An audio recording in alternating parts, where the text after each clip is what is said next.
Hello, everyone. This is Tamara Bartmus with Lightsome Living, and I'm really excited to bring you another episode of It's Written in the Stars. This time it's for a recent acquaintance, and I'm excited for Shawna. She shared with me her birth information, though she didn't have her birth time, which does put a kink in all the things that I could potentially read, but it does provide a good starting point to understand what is written in the stars for her. So let's jump into it. Shawna, this is for you. Okay, so this is Shawna's birth chart. I appreciate her being willing to share that for all of us to learn from. Shawna, we're going to start off with, when I do these quick readings, I don't go into a ton of detail, but I do want to highlight some key things. So let's jump into it, all right? So first off, you can see that because we don't know your exact birth time, we don't know where these 4 points are actually orienting towards. Like if we had the birth time, we would know the areas of your life that things are showing up mostly in. And until we have that, we can just go for the planets and the signs alone without the houses. All right. So when I do these readings, I first like to start with the basics. So your sun, your moon, your rising sign, which we won't know because we don't have your birth time, and then your nodal axis. And if anything else shows up, then I will share that as well as give you a personalized, muscle tested, energy tested essential oil combination that really will support you and the energy of your chart. All right. So let's start with your sun sign. The first thing I noticed is that you have a lot of energy between Sagittarius and Capricorn down at this part of your chart. Your identity, or known as your sun, is very cemented in that Sagittarius sign right next to Neptune. So we can't talk about your identity without also talking about your spirituality, your ability to tune in and to tune out of different things. So whether it is tuning, what you choose to tune into will play a huge part in the expression of your identity. You might not think you're a true Sagittarius in some ways because you have this other added element of Neptune sitting right next to it, partnering with it, expressing together, sort of like this energy, just expressing together. Another thing about your Neptune and Sun conjunction, or their partnership, is that they are playing part of this plays out in your connection to Pluto. And you can see how they sort of they're connected through what is called a sextile. And so what happens is that your identity will trigger what happens in Pluto, and Pluto can trigger what happens in your identity with Neptune. So there is a dynamic that is playing out there that is important for you to also understand. It is a positive dynamic. It can be a gift. It can be a positive thing for you in the expression of your identity. One of the things that's beautiful about Sagittarius energy is that they offer their wisdom, sometimes to a fault and sometimes not. Just they love to share the things that they've learned, the things that they have, the insights that they have, the wisdom that they've gained. So you can also, as a Sagittarius, you can also feel adventurous. You can feel optimistic. And a big gift of yours is to be able to see a bigger picture and to be able to look and see things that maybe other people don't see. And it's because of your unique experience that you can pick up on these nuances that helps you pull wisdom out from life experience. But that is definitely when you're going to be feeling most you, is when you are sharing your wisdom. So teaching, philosophizing,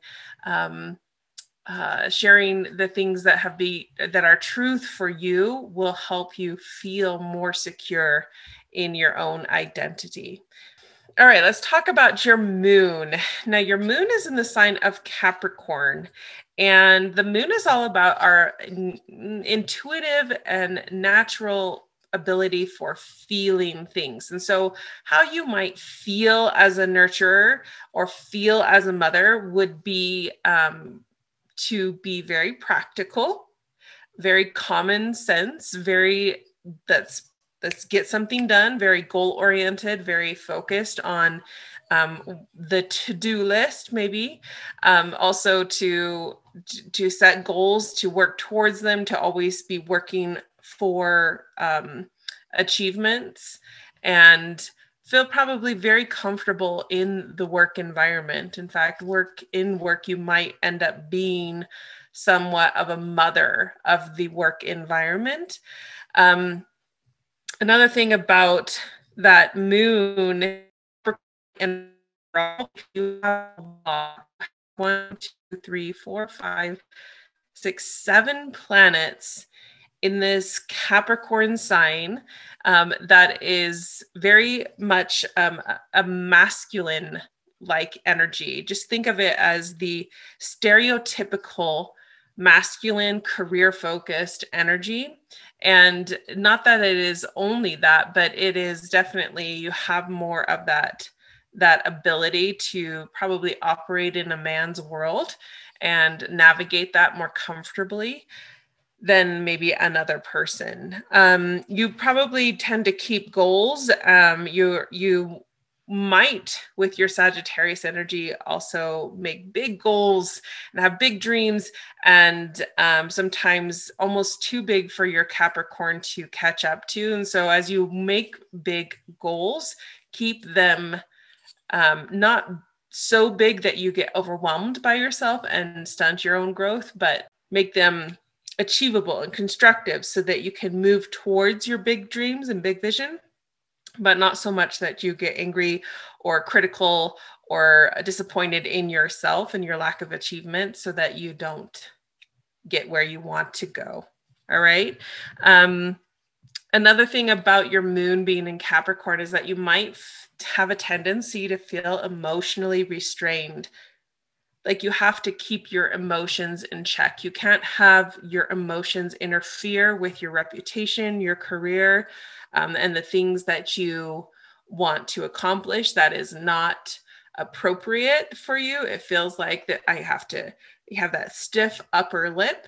The person that comes to mind is probably Queen Elizabeth. How I don't know what her birth chart looks like, but I would be curious to see where her Capricorn energy is and what is on it, just because that's sort of the feeling of like, I am the mother. I must, show up, and I have to do it this way. And who knows how, if we knew your birth time, we might be actually able to see what area of your life this dominantly impacts, but where you might have had to be the mother at many times in your life.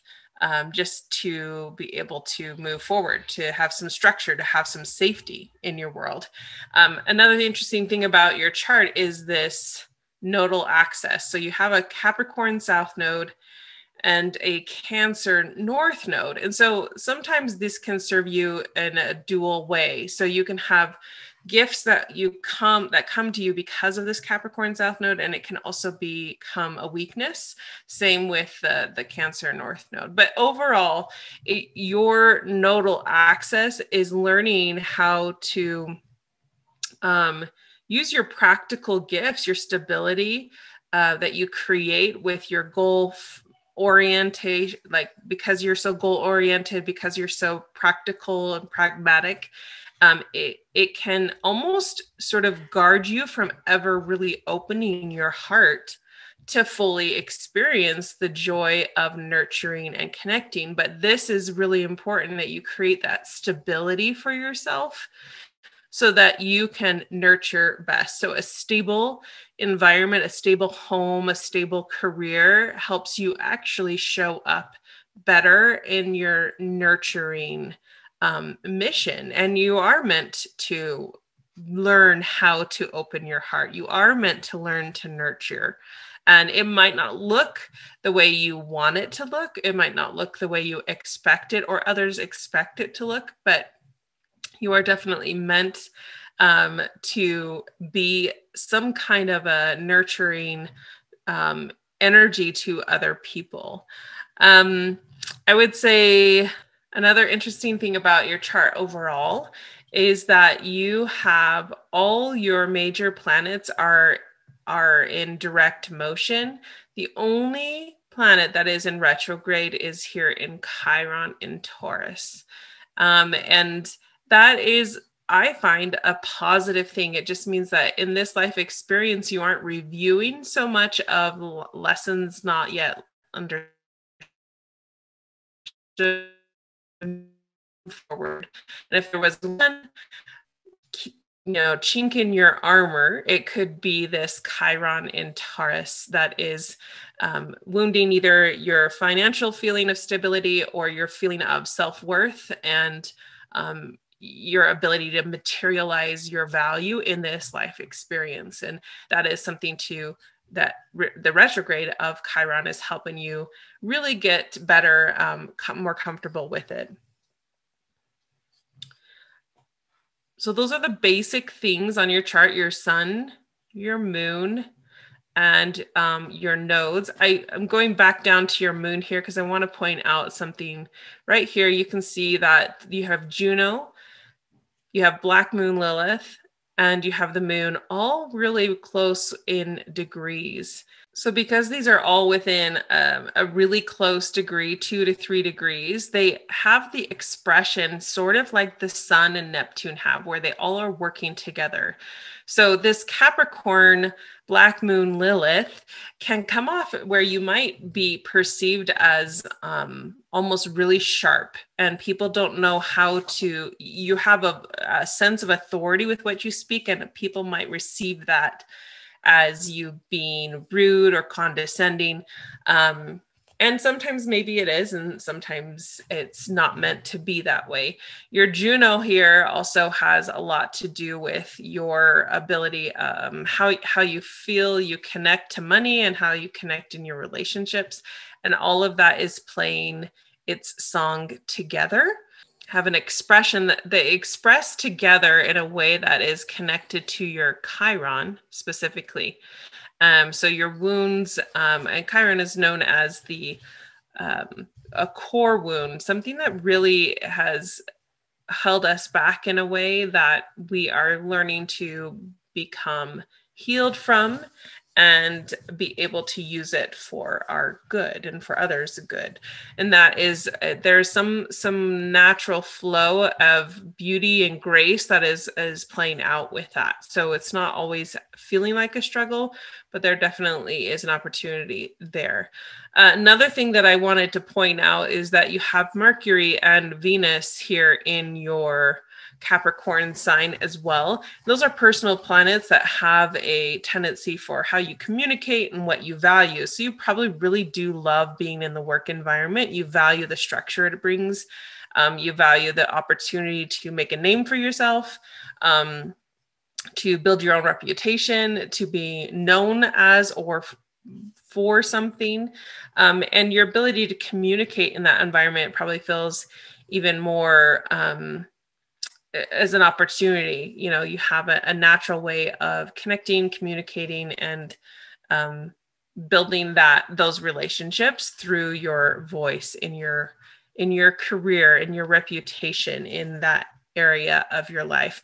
So I guess the biggest challenge for you, because you have so much energy in your Sagittarius and Capricorn, would be that you might miss out on other opportunities that the other signs are expressing because you're so focused on work or you're so focused on gaining knowledge that you don't think about how that might be affecting other things. So it's not, and one of the things I love about our astrology is that there's always compensatory blessings.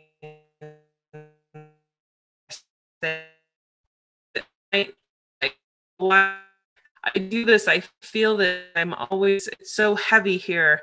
But there's always a sort of an open door and an open window that allows you to receive more of the blessings of the rest of your chart. So it is mostly going to be in your career or in the things you learn that you're going to have the experiences of all the other signs play out in your life. Some things that I noticed that happens here in Scorpio, which is oftentimes a deep, deep emotional, watery energy.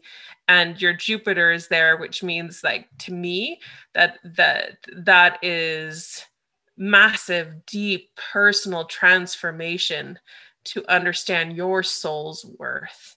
And I think it's a beautiful gift, though it is deep and painful, maybe hard. Another thing in your Scorpio is your Saturn, which is the ruler of Capricorn here. And so what happens in your relationship with Saturn in Scorpio is actually influencing how you express your Capricorn energy. That could be a parental figure. It could be a father figure that you have things to work through. It could be a just any kind of the masculine energy that you get to work through in relation with that. And that plays, again, that influences how you are able to feel and feel yourself and express yourself in this Capricorn energy. The other thing to pay attention to is there's this conjunction going on, even though these two planets are in two different signs. This one, Pluto, is in Libra, and this one, Saturn, is in Scorpio. They are close together, and so there's a mixture of energy that is expressed together. But Pluto is learning about addressing your fear of loss of relationships, and how maybe in your past you've done anything and everything you can to maintain the relationship because your greatest fear is to lose him. And you've even, to a degree, maybe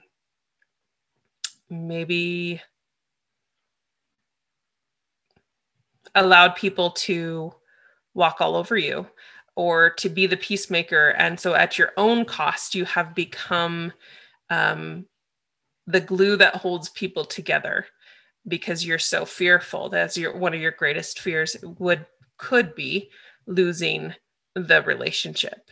And so you hold on to things and you hold on to people because you can't imagine what it would be if you were to let it go.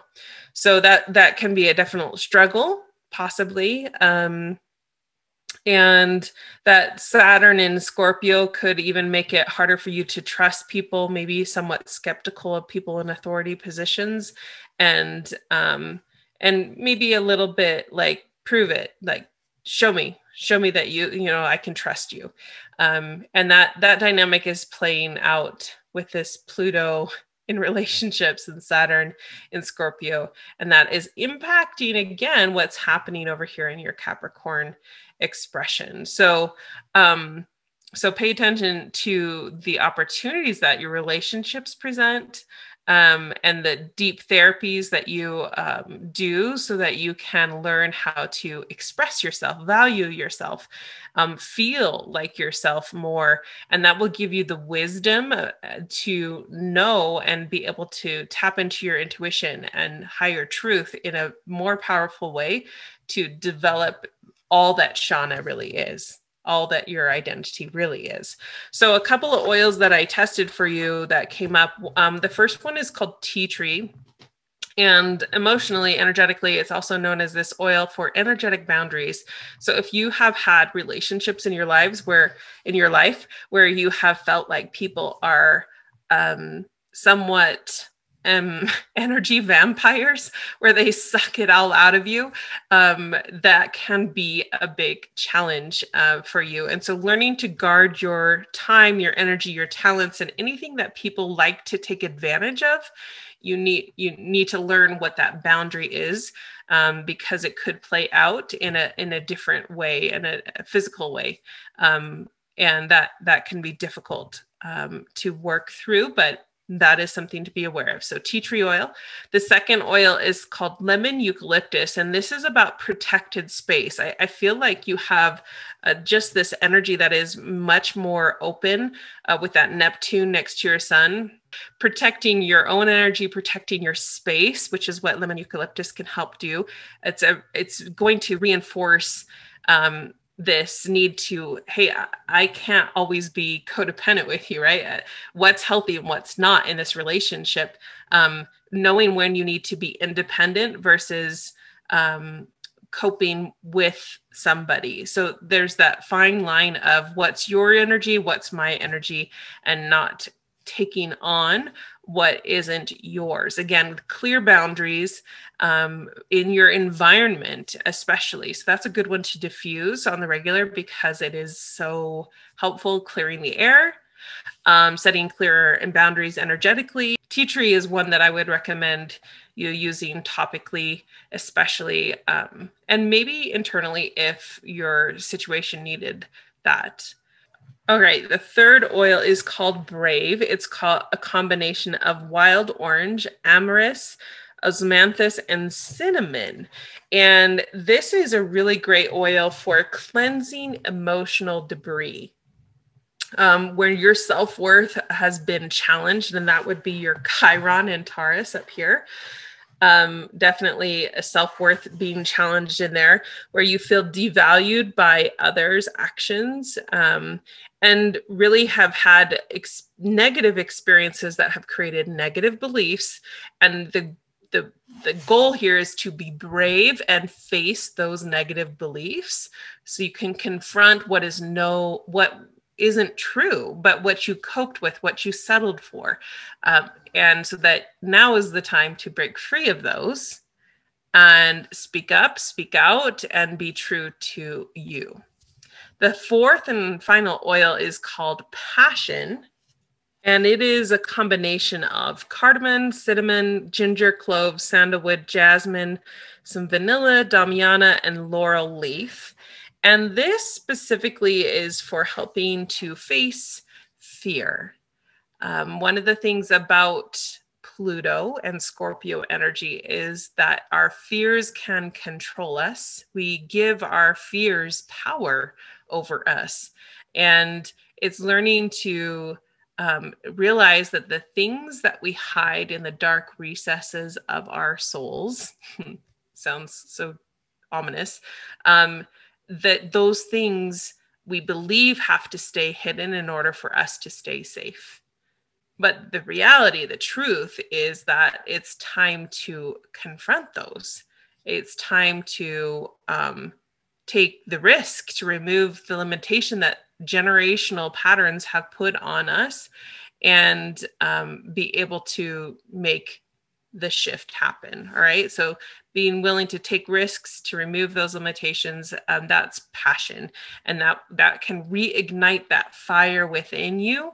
The other thing that can dull your fire would be a tendency to overwork. And since you have a lot of Capricorn energy and your so much of your life could be involving work or structure or accomplishment, that can actually become Achilles heel for you, where you dull your emotions and your intuition because you overwork. And so learning to balance and really see that there's more to life than just work, which I think your Sagittarius sun brings to the table, because Sagittarius energy is all about fun, adventure. Let's go and do something because that's how we learn best. And that might feel not as predominant, but that is one of those oils that is showing up for you, is learning to ignite your passion. And tea tree. So 4 oils description below. So anybody who's watching wants one of those oils, you can go click on that link and get it for yourself. But those are definitely supports as you go through life. And again, just to wrap this up, I love the way that charts are when I get to see somebody's chart, is a beautiful thing to know that You are known, you are seen, and have always been. You are not alone. And that these nuances of your own personality, as you get to know yourself as we go through life, are teaching you how beautiful you really are. And that your uniqueness is what makes you you, and it should be celebrated and acknowledged and learned from. So hopefully that was helpful. I probably did way more than I was anticipating, but hopefully it's whetted your appetite to continue to learn more about the uniqueness and the beauty that is your soul. So thanks so much.